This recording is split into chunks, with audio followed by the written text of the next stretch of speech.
Olá, meu querido irmão, minha querida irmã, seja muito bem-vindo. Quero saudar você com amor e misericórdia da parte de Deus. Hoje estamos juntos em mais um episódio da série Curados para conversarmos sobre o processo de cura e libertação. Me chamo Vitor Emanuel, sou fundador da comunidade FTS, na qual você está aqui no canal. Eu já peço que você se inscreva no nosso canal aqui do YouTube.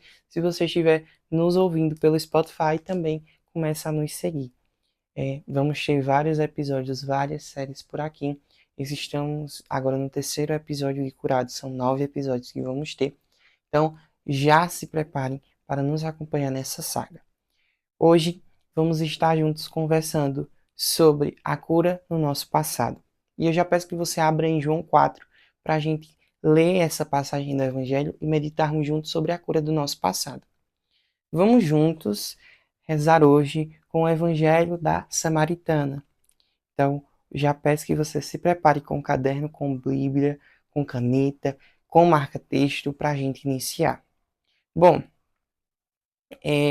a gente que já tem caminhada com Deus há muito tempo, ou pessoas que já começaram agora a sua caminhada com Deus, tem que compreender que além da experiência com Cristo que temos no início, e principalmente com o Espírito Santo, independentemente de qual seja a sua experiência, de qual foi o seu sinônimo de conversão, mesmo que você tenha já nascido em berço católico, a gente necessita também saber que temos que ser curados de muitas feridas que estão no nosso passado, que afetam o nosso presente e podem afetar o nosso futuro. Uma frase que eu gosto muito de usar é: para o nosso passado a misericórdia, e para o nosso futuro a providência divina, e para o agora que vivamos. Então, vamos juntos ser curados de nosso passado e de manchas que aconteceram no nosso passado. Porque, como já falamos no primeiro e no segundo episódio, pessoas feridas ferem outras. Então, hoje a gente vai falar sobre nosso passado. Vamos juntos meditar. Já que você já deve ter aberto no capítulo 4 de João, a gente vai lá para o versículo 5 de João, capítulo 4, versículo 5. Aqui, Jesus já tinha escutado dos fariseus um burburinho sobre o batismo que ele estava realizando, sobre chamar mais seguidores do que João, e também seus discípulos estavam batizando mais do que João. Isso era o burburinho que os fariseus já estavam fazendo. E ali Jesus já estava saindo da Galileia, indo em direção, ele deixou a Judeia, estava indo em direção, voltando para a Galileia, e ele ia passar pela Samaria. E no versículo 5 ele chega a um local que a gente vai ver agora. Chegou, pois, a um local da Samaria chamada Sicar, junto das terras de Jacó, dera a seu filho José. Ali havia o poço de Jacó.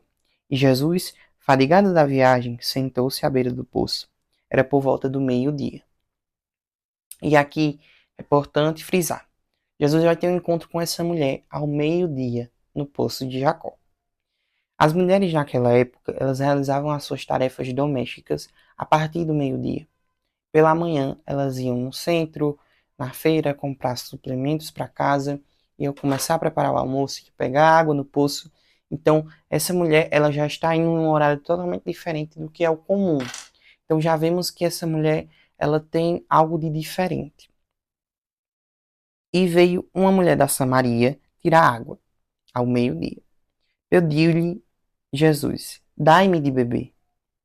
E aqui a Bíblia já ratifica, pois os discípulos tinham ido à cidade comprar mantimentos. Aquela samaritana lhe disse: sendo tu judeu, como pedes de beber a mim, que sou samaritana? Pois os judeus não se comunicavam com os samaritanos. Porque os samaritanos acreditavam que poderiam adorar o Deus vivo e verdadeiro, o Deus de Abraão, de Isaac e de Jacó, naquele local, daquele poço.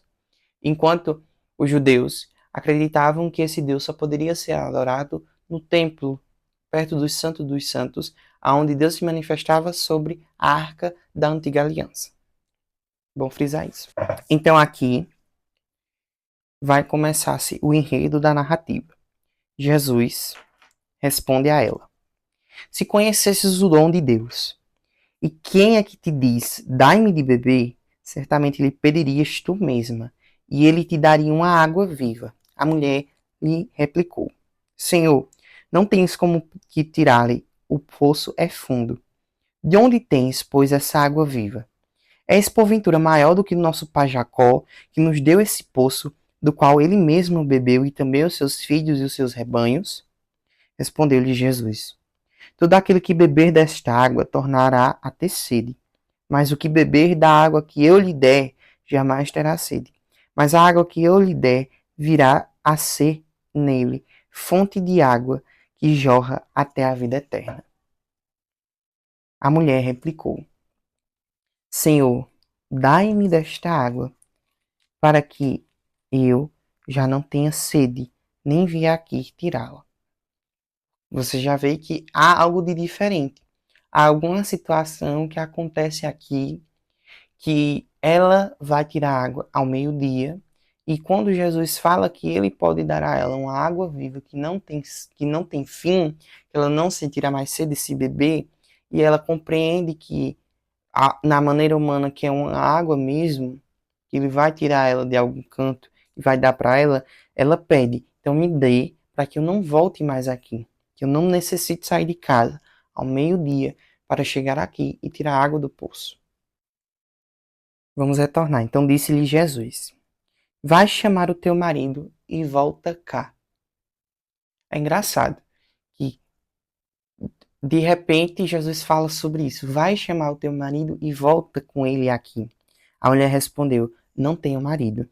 E disse Jesus: Tens razão em dizer que não tens marido. Tiveste 5 maridos, e o que agora tem não é teu. Nisso dissestes a verdade. Senhor, disse-lhe a mulher, vejo que és profeta. Nossos pais adoraram neste monte, como eu acabei de falar para vocês. Mas vós dizeis que é em Jerusalém que se deve adorar. Jesus respondeu. E aqui eu vou pausar. Você vê que Jesus fala sobre maridos e ele fala que ela já teve 5 maridos, e ela vê que ele é profeta, ela vê que ele tem algo de diferente, porque ela sabe que teve esses 5 maridos, ela sabe que dos 5, ou ela foi abandonada, ou ela abandonou o casamento desses 5. E com o que ela está agora, realmente ela reconhece que não é o seu marido, e Jesus reconhece também que não é marido dela. Então você vê que há algo de feridas que foram feitas através de 5 relacionamentos diferentes, para que essa mulher estivesse sendo julgada, demonizada por uma sociedade naquela época, para que ela fosse ao poço ao meio-dia para pegar água. Então tá vendo como tudo tem uma conexão? Então vamos saber o que é que Jesus vai falar agora. Mulher, acredita-me, vem a hora que não adorareis o Pai nem neste monte, nem em Jerusalém. Vós adorareis os que não conheceis. Nós adoramos o que conhecemos, porque a salvação vem dos judeus. E Jesus bate nisso, porque é os judeus que têm a antiga aliança, é os judeus em que Deus promete vir o Salvador do mundo, que já é o próprio Cristo que está aqui falando com essa mulher, mas ela não sabe. E ele continua: Mas vem a hora, e já chegou, em que os verdadeiros adoradores hão de adorar o Pai em espírito e em verdade, e são esses adoradores que o Pai deseja. Então Jesus, ele vem ratificar aquela mulher que Deus agora vem com um novo tempo, para que nem o templo, nem o monte sejam adorados, que ele possa ser adorado em qualquer lugar. E é isso que ele vai dizer aqui. Deus é espírito e os seus adoradores devem adorá-lo em espírito e em verdade. Respondeu a mulher: Sei que deve vir um Messias, que se chama Cristo. Quando, pois, vier, ele não fará conhecer todas as coisas. Disse-lhe Jesus: Sou eu quem falo contigo. Nisso seus discípulos chegaram e maravilharam-se de que estivessem falando com uma mulher. Ninguém, todavia, perguntou: Quem perguntas ou quem falas com ela? A mulher deixou o seu cântaro, foi à cidade e disse àqueles homens: Vinde e vede, um homem que me contou tudo o que tenho feito. Não será ele, porventura, o Cristo? Eles saíram da cidade e vieram ter com Jesus. E aqui termina. Mas o que eu quero falar para vocês? Vede que Jesus fala que Deus é espírito e que é chegada a hora em que os adoradores devem adorar em espírito e em verdade, que é algo, uma passagem do evangelho que a gente reza muito na igreja. Pai, procura adoradores em espírito e em verdade. E é chegada a hora que ele procura isso, né? Como ele fala para essa mulher. E vede que Jesus, ele não chega para ela com teor de acusação, mas chega dizendo: olha, minha filha, você teve isso aqui no seu passado que está prejudicando o seu presente, pode prejudicar o seu futuro, mas é chegada a hora e é agora em que Deus enviou o seu Messias para que todos os nossos pecados fossem redimidos por ele. E ela não cometeu pecado algum. E vamos ver o porquê ela não cometeu pecado. É uma simples mulher que ela está sendo julgada por uma sociedade em que, por ter 5 maridos, por ter sido desposada inúmeras vezes, naquela época Moisés tinha permitido, Deus tinha permitido a Moisés assinar a carta de divórcio. Então, o divórcio era alguma coisa comum para os judeus, porque o próprio Jesus vai falar depois, né, que Moisés viu o coração duro de vocês. Então Moisés sabia que o coração de vocês era endurecido e por isso permitiu que houvesse o divórcio. Mas eu vos digo, aquele homem que desejar a mulher mentalmente já cometeu adultério, e assim Jesus vai falando, e etc, etc. Mas aqui a gente volta para isso, que foi antes dele falar sobre isso. Aqui ele está vendo uma mulher que foi prejudicada por 5 relacionamentos, que precisa de cura em vários deles, porque cada um deixou sua marca, cada um deixou algo de ruim e algo de bom. Então, ele vê que essa mulher precisa de uma cura, ele traz essa cura para ela, que é essa água viva, e ainda ratifica a ela que ela não precisa mais buscar esse Deus em algum canto, porque esse Deus a encontrou.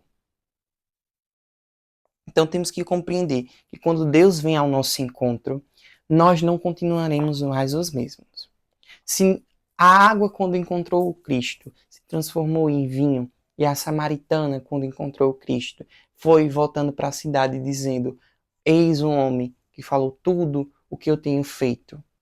Será ele, porventura, o Cristo? E por isso, por ela falar isso, uma multidão gera e vai atrás dele, uma multidão vê os milagres, e depois vai ter aqui nesse mesmo evangelho. A multidão vê os milagres, a multidão vê Jesus curando, e a multidão vê que ele é o Cristo por causa do testemunho daquela mulher. Então, pessoas que são curadas não podem ficar paralisadas no mesmo canto, precisam propagar as maravilhas em que o Senhor fez na vida dela. Isso aqui a gente tira do próprio evangelho que deu origem à comunidade, que é do surdo-mudo. Quando o surdo-mudo é curado pelo toque de Jesus, Éfata, ele vai propagar dizendo: eis as maravilhas em que Deus está fazendo. Ele propagou as maravilhas de Deus. E é algo que o padre, na absolvição, ele fala. Ele nos absolve e ele diz: propague agora as maravilhas que Deus fez em você. Então temos que propagar, através da vivência com Cristo, propagar a cura, o milagre. Então, gente, é isso. A cura, ela deve nos servir para que possamos ser curados. E essa série é para isso. Curados. Curados para propagar as maravilhas de Deus. A gente termina isso no próximo episódio. A gente vai continuar nesse tema, tá bom? Mas para não ficar tão longo, já que a gente já está uns 20 minutinhos praticamente, eu creio, então a gente vai terminar por aqui. Mas no próximo episódio a gente continua, tá bom? E a luz até apagou, que nem ela tá aguentando, que já faz tempo que a gente tá gravando. Então, peço que você tenha paciência. Então, a gente vai continuar no próximo episódio. Foi muito bom estar reunido com você, tá bom?